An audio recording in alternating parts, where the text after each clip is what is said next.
24 mars 2015, 10h31 du matin, dans le ciel des Alpes françaises, un Airbus A320 de la compagnie Germanwings entame une descente vertigineuse. En quelques minutes, l'avion passe de 38 000 pieds d'altitude à seulement 100 pieds. À son bord, 150 personnes, dont 16 lycéens allemands, 2 stars de l'opéra et des familles entières. Mais ce crash n'est pas un accident. Voici l'histoire terrifiante du vol Germanwings 9525 minutes par minute. Tout commence comme une journée normale. Andreas Lubitz, 27 ans, copilote du vol 9525, arrive à l'aéroport de Barcelone. Après une nuit à l'hôtel, rien dans son comportement ne laisse présager le drame.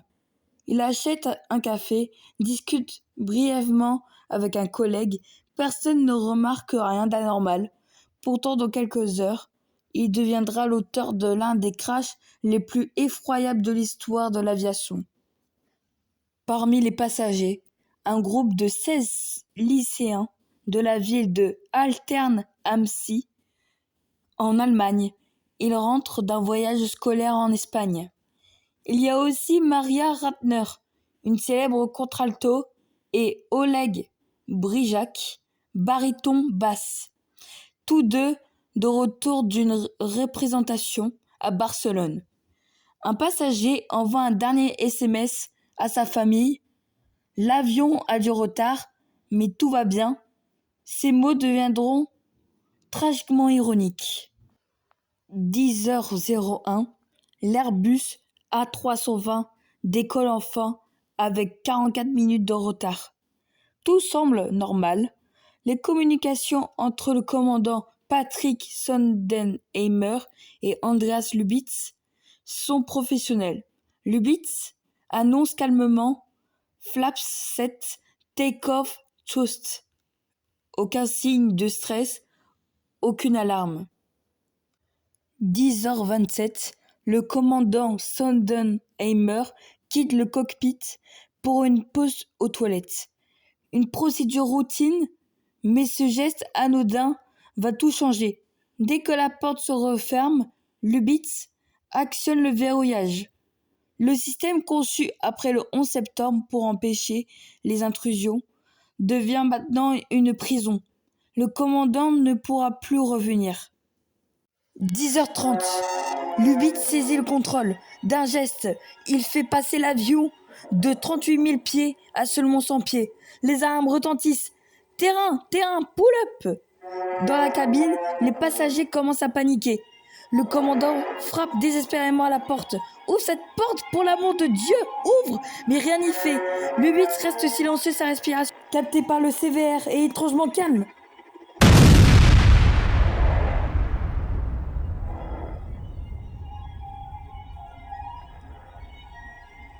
« 10h41, à 700 km/h, l'A320 s'écrase dans les Alpes. L'impact est si violent que l'avion se désintègre instantanément. Aucun survivant. Les premiers secours mettront des heures à atteindre l'épave, perdue dans un terrain montagneux et enneigé. Les enquêteurs retrouvent les boîtes noires en 24 heures. Les données sont sans appel. Le crash était intentionnel, mais qui était vraiment Andreas Lubitz? Andreas Lubitz avait des antécédents psychiatriques lourds.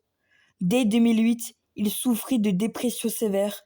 En mars 2015, soit 2 semaines avant le crash, ses médecins avaient recommandé une hospitalisation d'urgence. Mais Lubitz, craignant de perdre sa licence de pilote, avait caché ces informations à sa compagnie. Pire, il avait falsifié des certificats médicaux pour continuer à voler. La veille du crash, Lubitz avait effectué des recherches troublantes. Méthode de sécurité des portes de cockpit.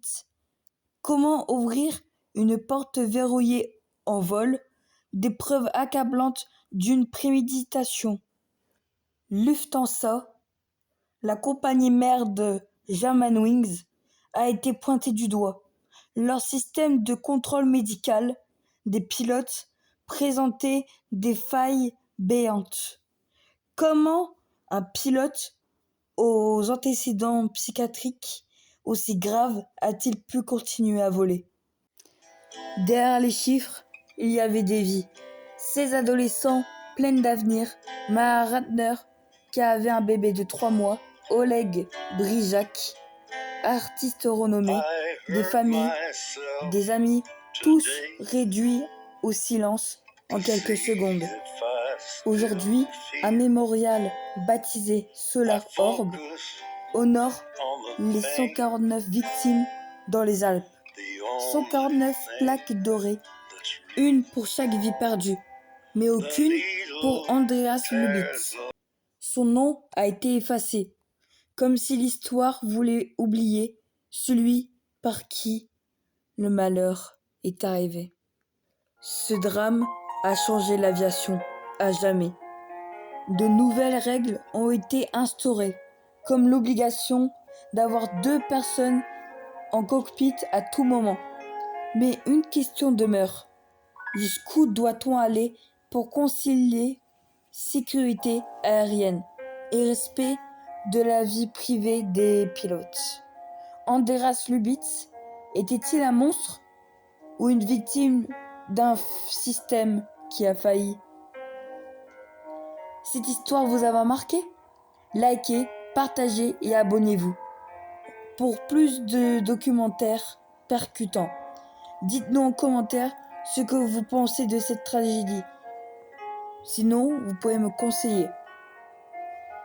Dans le silence des Alpes, 150 vies se sont éteintes. Mais leur mémoire vole plus haut que les montagnes.